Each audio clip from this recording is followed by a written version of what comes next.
Salam alaikum wa rahmatullah wa barakatuh mes chers frères et sœurs, dans cette nouvelle vidéo je vais vous citer 21 traditions du Mahdi lui-même. Écoutons ensemble. Tradition numéro 1.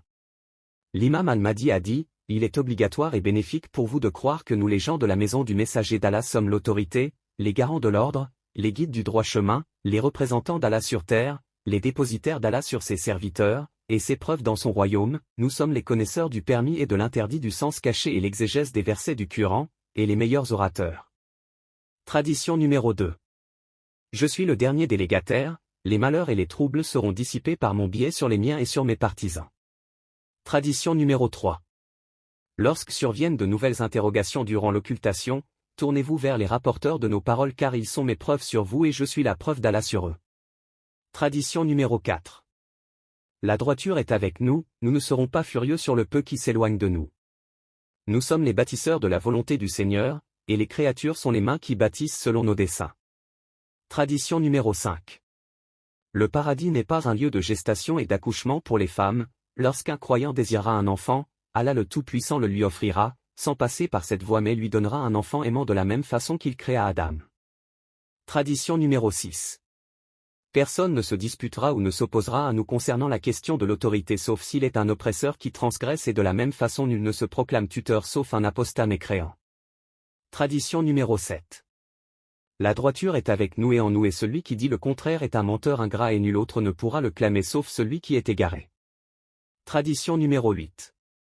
Sans aucun doute, Allah le Très-Haut refuse toute vérité sauf si elle atteint la perfection et que le faux disparaît. Tradition numéro 9. Il n'y avait aucun, parmi mes aïeux, qui n'ait été obligé de supporter le fardeau de l'allégeance de l'oppresseur de leur temps, mais moi, j'apparaîtrai et me soulèverai libre de toute allégeance. Tradition numéro 10. Il est certain que je suis celui qui se soulèvera avec cette épée. Il fit signe vers Dulfikar et je remplirai la terre de justice et d'équité alors qu'elle sera remplie d'oppression et d'injustice. Tradition numéro 11. Soumettez-vous à Allah et soyez dévoués envers nous et laissez-nous la gestion de vos affaires car il est de notre devoir de vous rendre autonome et de vous abreuver en vous plongeant dans la source de la connaissance et faites en sorte de ne pas courir derrière ce qui vous est caché. Tradition numéro 12. Vos biens ne seront pas acceptés tant qu'ils ne seront pas purifiés. Ceux qui souhaitent le purifier, donnent et ceux qui ne le souhaitent pas, ne donnent pas. Tradition numéro 13. Nous sommes informés de tous vos actes et rien ne nous est caché. Tradition numéro 14. Celui qui a un souhait à demander auprès d'Allah et qui désire que ce souhait soit exaucé, qu'il fasse la grande ablution un jeudi soir après la moitié de la nuit et s'assied sur son lieu habituel de prière et se confie à Allah. Tradition numéro 15. Ô fils de Maziyar. S'il n'y avait pas parmi vous certains qui demandent le pardon pour les autres, alors vous auriez été anéantis sauf les rares partisans dont l'acte correspond à la parole. Tradition numéro 16.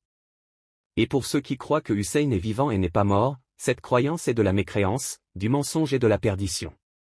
Tradition numéro 17. Le mérite de la terre du maître des martyrs est lorsqu'elle est modelée en chapelet et qu'il soit juste tourné sans prière, elle confère la récompense des invocations. Tradition numéro 18. Celui qui casse le jeûne du mois de Ramadan exprès par la nourriture illicite ou des actes illicites, alors il devra s'incomber des 3 expiations. Tradition numéro 19. L'un des serviteurs de l'imam dit, un jour, en présence de l'imam, j'ai éternué. Alors l'imam m'a dit, veux-tu connaître le bienfait de l'éternuement? J'ai répondu, oui mon maître. Il dit, l'éternuement protège de la mort durant 3 jours. Tradition numéro 20. Celui qui prononce mon prénom d'origine au milieu d'une assemblée, que la malédiction d'Allah soit sur lui. Tradition numéro 21. Que chacun d'entre vous accomplisse des actes qui le rapprochent de nous et qui l'attirent vers notre amour et qu'il s'éloigne des caractères qui nous attristent et qui sont les raisons de notre colère.